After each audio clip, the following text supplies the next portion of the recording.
I'll start by drafting the back pattern first. I have the shoulder line, the chest line, the waist line, the hip line, the knee line, and the full length of the dress. I have about 1.5 inches for zip allowance by the side of the paper. Shoulder to the chest line is 8.5 inches, shoulder to the waistline is 16 inches, to the hip line is 24 inches, to the knee line is 35 inches, and to the full length is 40 inches. I'll start by tightening the center back. On the waistline, I'll go in by 0.75 and I'll connect with a straight line to the top and bottom. I'm just trying to mark my zip allowance to be more visible with the marker. So from that point I came in by 0.75 on the waistline. I'm just going to connect to the top and bottom like you see me doing. After connecting the line, I'm just going to remark my 1.5 inches for zip allowance. So I'll mark it from the waistline all the way down and also at the top, and I'll connect with a straight line. I'll go in with the shoulder measurements divided by 2 plus 0.5 inch for seam allowance. I'll mark it on the shoulder line and also on the chest line, and I'll connect with a straight line.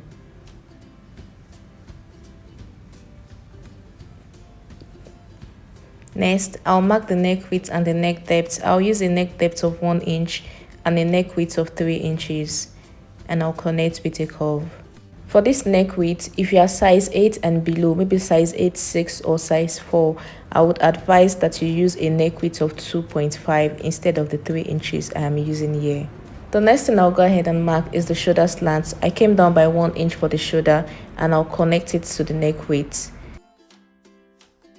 Next, I'll go in with the bust measurements divided by 4. I'll mark it on the chest line.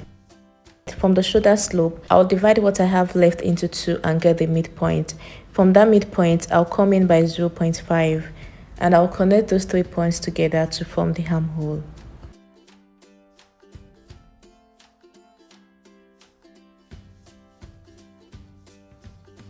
On the waistline, I'll go in with the waist measurements divided by 4. I will add 1 inch allowance for that.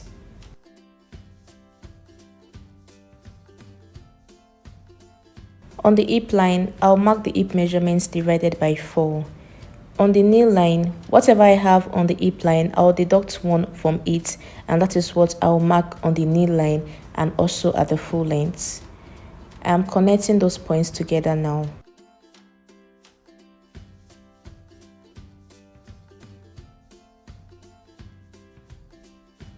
I'll mark the bust span measurements divided by 2.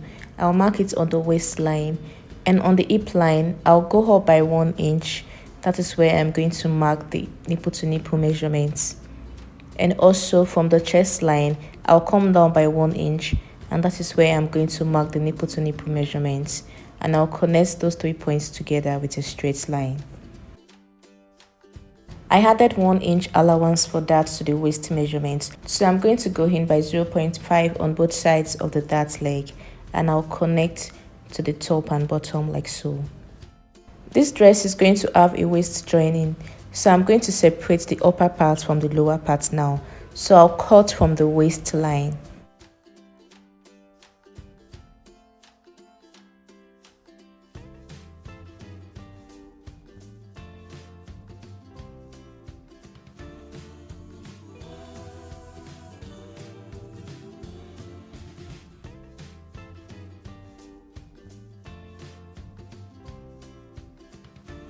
I have the shoulder line, the chest line, the waist line, the hip line, the knee line, and the full length of the dress.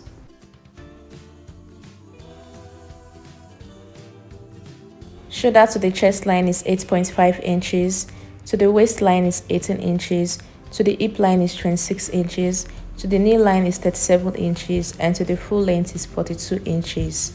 You will notice a difference of 2 inches in the front and the back measurements. That is because we are going to be taking in the bust darts.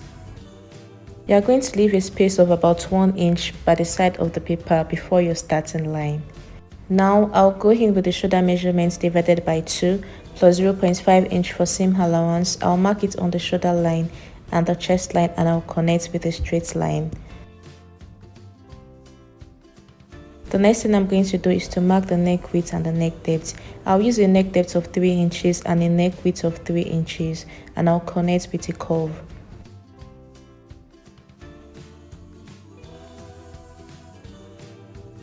I'll come down by 1.5 inches for the shoulder slant, and I'll connect with a straight line to the neck width. I'll go in with the bust measurements divided by 4. I'll mark it on the chest line. I'll go up by 3 inches, and from that 3 inches point, I'll go in by 0.75. I'll connect those 3 points together to form the armhole.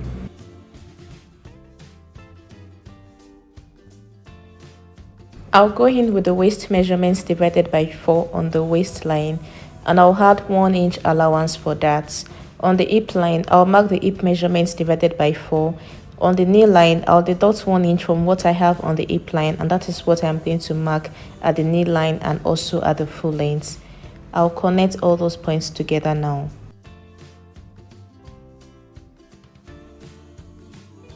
From the shoulder now, I am going to mark the bust line, which is 11 inches from the shoulder.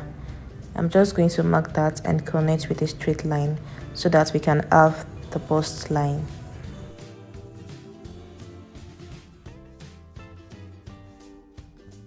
I'll mark the bust span measurement now.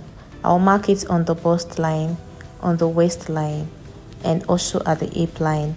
But for the hip line, I'll go up by 1 inches. That is where I'm going to mark the bust span measurements, which is also the nipple to nipple measurement, and I'm just going to connect with a straight line.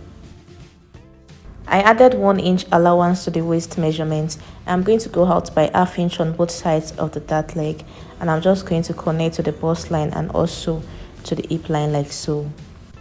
To mark the bust dart now, on the bust line, I'll go down by 2 inches.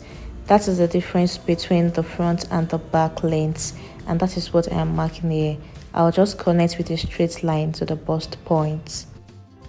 I'll separate the upper part from the lower part now because we are still going to do some alteration to the upper part of this dress.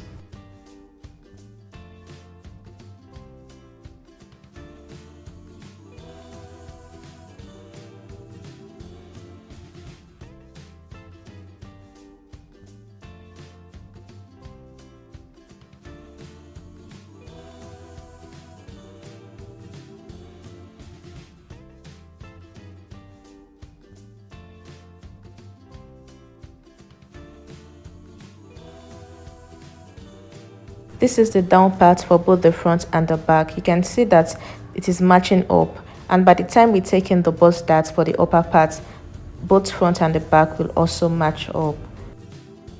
Now to draft the built-up collar, we are going to take another piece of paper and attach it to the front pattern and hold it with a masking tape like you see me doing mine.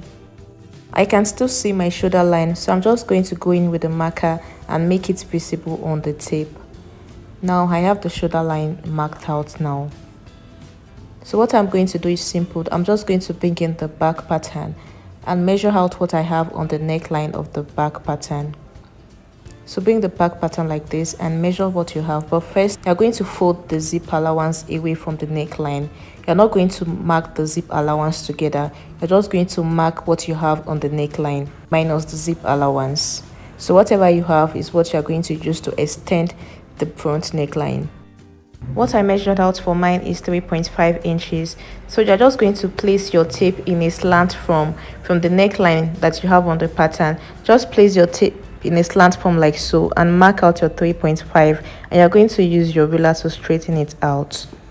The next thing you're going to determine is how low you want the neck depth to be. For me, I marked 8 inches from the shoulder. I am going to connect from the shoulder extension to the new neck depth that I marked out. The next thing is to determine how wide you want the collar to be, but place your tape in a slant form like you see me doing with mine. And the collar width I used is 2 inches. So just mark your 2 inches like you see me doing with mine. You don't have to mark it all the way down. Mark like 3 points and connect from the collar width to the neck depth.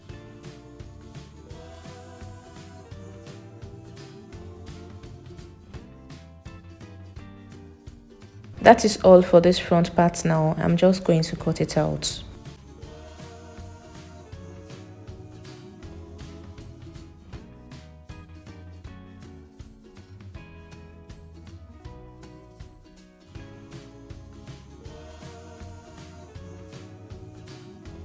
Yeah, I want to do a bit of adjustment to the collar. I want to reduce the curvy part on the collar. That is why I'm going in with this green marker, so that you can see the changes I am making to it.